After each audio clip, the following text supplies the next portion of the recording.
Greetings, Real Rambles back again. Today I'm going to tell you about an American sci-fi film named Dune. Spoilers to follow. Enjoy the ride. The movie Dune is set in the year 10,191. Humans have unfolded many secrets of the universe and now travel from planet to planet. Different planets have turned into different nations and are governed by a single Padishah emperor named Shardarm Carino IV. The planets have houses with their respective dukes who in turn follow the orders of the Emperor Shardarm. One of such planets is the planet of Arrakis. It is a harsh desert planet that is the only source of a rare substance called spice. Spice is a valuable substance that extends human vitality and is critical for interstellar travel. Hence, Arrakis, despite its harsh conditions, is considered the most valuable planet in the known universe. Because of this, the noble houses are eager to rule the planet. At the beginning of the movie, a native of the Arrakis named Chani narrates that they have been ruled by the noble House Harkonnen for a long time. The House Harkonnen are cruel to the natives of Arrakis, but the poor natives cannot fight House Harkonnen, which is under the Emperor Shardarm's control. Chani also says that one day all of a sudden, House Harkonnen's troops leave Arrakis. But she is sure that the Emperor is going to send someone else to take their place and exploit their resources. The scene then changes to another planet named Caladan ruled by House Atreides. The Prince of Atreides, Paul, wakes up from a recurring dream. He has breakfast with his mother Lady Jessica, who is also a member of an organization called the Bene Gesserit. Bene Gesserit is an exclusive sisterhood organization whose members have advanced physical and mental abilities. Hence, Jessica also has the power to manipulate people's minds. She has been training Paul on the organization's disciplines for a long time. Thus, Paul has powers to see the future and bears other unique powers that he is yet to discover. Paul's father Leto, who is also the Duke of House Atreides, has an important meeting with personnel from the Landsraad, the political body representing all the noble houses. In the evening, everyone in Atreides welcomes the VIPs who have brought a note from the Emperor Shardarm himself. The Emperor, who has recently removed House Harkonnen from the Arrakis, wants Atreides to take Harkonnen's place. He wants Leto and his troops to be in charge of mining the spice from Arrakis. Duke Leto is apprehensive of the situation but follows the Emperor's orders. Whilst in the meeting, Jessica notices a member of the Bene Gesserit organization, Gaius Helen Mohiam, staring at Paul. The meeting ends when Leto marks a seal with his ring, confirming that they will follow the orders and go to Arrakis. In the following scene, we see Atreides' troops preparing to leave for Arrakis. Among the troops is their bravest soldier named Duncan, who is also Paul's close friend. Paul has been getting visions about Duncan's death in Arrakis, which he is worried about. Duncan assures him that he will be fine and leaves for the planet to prepare for Paul and the family's arrival. The following scene shows us Paul and his father Leto talking about various matters. Leto reveals that he has no interest in gaining wealth using the spice. Instead, he plans on befriending the people of Arrakis called the Fremen. Unlike the former Duke Harkonnen, he plans to treat the Fremen with respect so they can be a valuable asset to Atreides. Later, Paul and his associate Halleck practice a duel. They have a wrist device that creates a layer of protective force around their body. Halleck is worried that they will be attacked by the jealous Harkonnen, so he asks Paul to be careful when they reach Arrakis. Elsewhere, in the House of Harkonnen, the former ruler of Arrakis, Duke Baron, and his rogue nephew Rabban talk about their last ship leaving the Arrakis, leaving the planet to the Atreides. Rabban belittles the Emperor for taking them off Arrakis and handing it to the Atreides. But he is surprised when Baron reveals that the Emperor is actually planning on the Atreides' downfall because he is jealous of their growing popularity. The Emperor's plan is to kill Leto and all his men when they are mining spice in Arrakis. Back in Caladan, Jessica wakes Paul up and takes him to a doctor to get his vitals checked. It turns out that the Reverend Mother Gaius Helen Mohiam has come to know of Paul's visions and wants to check if he is the one they have been waiting for. She makes him put his hands on a box and test his impulse control, which he passes with great effort. After Mohiam leaves, Jessica tells Paul that the female organization, Bene Gesserit, has been steering the politics for years from the shadows. And they have also been carefully crossing bloodlines in order to give birth to the one man who will have the potential to save Arrakis from spice exploitation. It turns out the test Paul just passed shows him to be the one they have been looking for, the Messiah of Arrakis. The very next day, Leto, Paul, Jessica, and their troops leave for Arrakis and land on the planet. They are welcomed by the native Fremen who have already been told that Paul is their Messiah, although Paul himself believes that it is just a superstition. Later, he is in his chamber learning about a massive sandworm found in Arrakis. To be safe from it, the Fremen walk in irregular motions in the sand. As Paul watches holograms, a deadly insect emerges from a wall and tries to kill him, but Paul saves himself at the right time. On investigating, it is found that a Harkonnen soldier has been hiding in the walls to kill Paul. The scene shifts to Baron meeting Mohiam. She knows about the Emperor and Baron's plan to attack Atreides but cannot do anything because it is the Emperor's order. However, she asks Baron not to kill Jessica and Paul. Baron agrees to do as she says, but plans to throw the two in the sand for the sandworms to kill. Back on Arrakis, a meeting is held where the officials discuss their plan to mine the spices. It is revealed that the Harkonnens have left them with damaged equipment, setting them up for failure. After a while, Paul reunites with Duncan, who had been sent to prepare for their arrival. Duncan says that he has been living with the Fremen in deserts for 4 weeks. He tells them all about their ways to survive and also about a Fremen community called Sietch and their leader Stilgar. Stilgar has also come to meet Leto. Leto offers him to work together with the Atreides, but Stilgar belittles him for taking from their land without any returns to the people of their land. They separate on a good note after Leto promises to never harm the Sietches. The next day, Leto and his team go to inspect the spice sand that they will be mining from.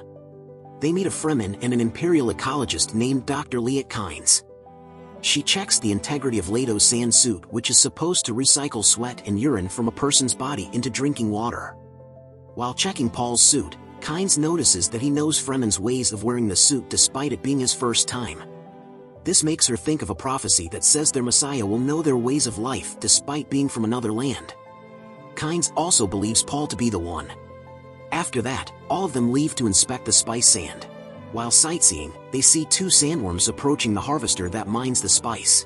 It seems to be a usual problem as a carrier is sent to lift the harvester to get it out of the worm's reach. However, the carrier's anchor breaks and it is unable to lift the machine. A crew of 21 are inside the harvester who are about to be attacked by the worms. Leto thinks quickly and orders everyone to get their aircraft closer to the device and get the crew on board. They land on the sand, minutes before the worm attacks, and manage to save the crew. However, Paul sniffs whiffs of spice in the process and gets a vision. When he returns home, he is still dizzy and the doctor concludes it as an allergy. However, Paul claims that he saw a Fremen girl in his vision and he knows it wasn't just an allergy. He also tells Jessica that she is pregnant, but Jessica dismisses it. The scene then shifts to the Imperial Army planet where a battalion is being prepared to attack Atreides and kill Leto and his family. They are called the Army of Sardaukar, who are said to be the deadliest army in the known world. Back in Arrakis, the doctor brings Paul a medicine to help him with the allergies. But little does Paul know, the doctor has made a deal with Baron and the medicine will make Paul unconscious. Leto and Jessica are also given medicines for their sleep. Jessica takes it but Leto doesn't. After a while the army of Sardaukar attacks. Leto wakes up and realizes what is happening. But before he can do anything, the doctor hits him with a dart that slowly makes him unconscious. Outside, the Sardaukar army wreaks havoc in the place, taking the Atreides army by surprise. Since the Sardaukar is double in number and has several weapons, they soon overpower the Atreides. At the same time, the doctor tells an injured Leto that Baron has abducted his wife, so he had to do what he says. The doctor then takes off Leto's ring to give it to Paul. He also places a poisonous molar tooth in Leto's jaw, saying that if he bites hard enough, the tooth with secret poisonous gas will kill everyone around. Meanwhile, the Sardaukar army abducts Paul and Jessica to throw them in the sand. Paul wakes up in an aircraft with his mother gagged and tied beside him.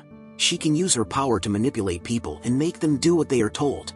So the two use their powers and manage to kill their abductors.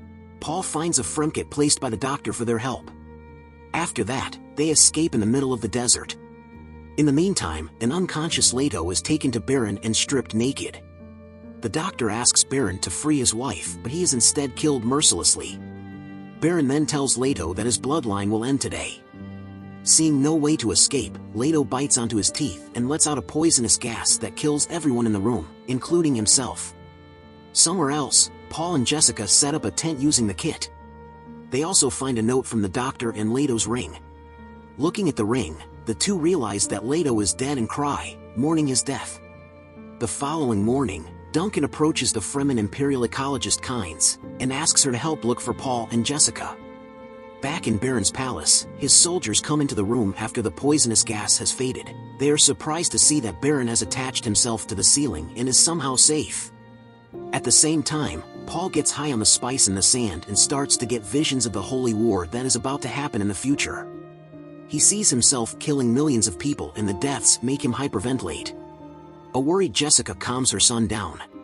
Sometime later, he wears his father's ring, taking the title of Duke of Atreides. They are soon found by Duncan, who kneels in front of Paul calling him the Lord Duke. Then all three of them are taken to a safe place by Kynes.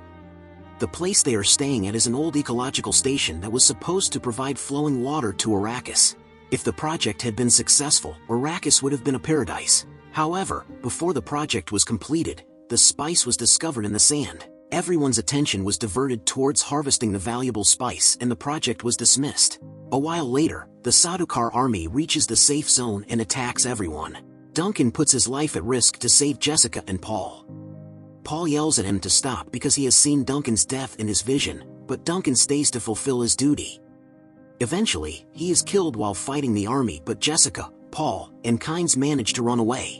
Kynes asks them to head south to meet the Fremen who will help them in their cause. She plans to board an aircraft from another station. Jessica and Paul get on an aircraft that only holds 2 people. The mother and son fly away, but Kynes is soon caught by the Sardaukar soldiers. They are about to kill her when she makes rhythmic thumping on the ground. The noise attracts a sandworm who kills all of them in one go. After that, Paul's aircraft is chased by 2 enemy crafts. Paul enters their vehicle into an aggressive sandstorm, making their enemies believe that they are dead. In the following scene, we see Baron bathing in medicines to heal the injuries caused by the poisonous gas. His nephew Rabban arrives there and tells him that Leto and his bloodline are dead. Finally happy that his enemy house is destroyed, Baron orders Rabban to continue to harvest the spice and kill all the Fremen. Somewhere else, Paul and Jessica crash land in the desert but are safe. They change into the desert suit and start looking for the Fremen to ask them for help. Paul had learned about Fremen lives and knows the way they walk to avoid attracting the worms. They walk for the whole day, throughout which Paul gets visions of Fremen people and a specific girl telling him to not give up. The 2 stop to rest for a while when suddenly, they hear a loud noise. Paul realizes that a sandworm is nearby. To save their lives, they start to run, only to be chased by the worm even faster. It emerges from the sand and is about to engulf the 2 but stops midway. Someone had set off a thumper to help them. Just then, the leader of the Fremen, Stilgar, and his group surround them. It is soon revealed that they plan to kill Paul and Jessica for the fluids in their bodies. Stilgar stops his men, saying that Paul is the Messiah they were told about. The others do not believe him, saying that Paul hasn't yet proven himself, so he cannot be the Messiah. One of them insults Jessica, calling her old and a weakling. She proves herself by holding the man hostage with his life in her hands.